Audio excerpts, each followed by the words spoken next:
Ассаламу алейкум, жалпы биздин Байкейжи YouTube каналыбыздын көрүүчүлөрү, жалпы эле кадырман кыргызстандыктар амансыздарбы, кандайсыздар?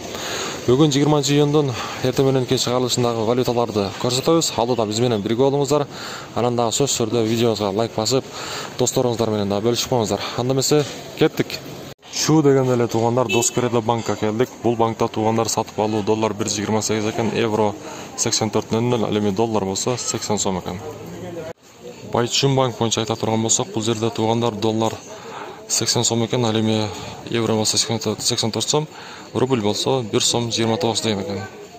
Кыргызстан банк боюнча айтабыз туугандар, бул жерде доллар 78.50 экен, евро 82.80, доллар болсо 1.29 экен.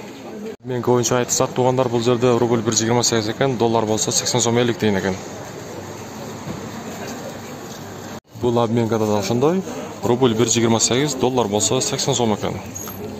Жалпы туугандар, бүгүнкү эртең мененки чыгарылыш ушул болду. 20-июндун дагы буюрса сиздерге кызмат кыла беребиз. Андыктан биз менен бирге болуңуздар ар дайым. Кийинки чыгарылыштан жолукканга чейин аманчылыкта болайлы.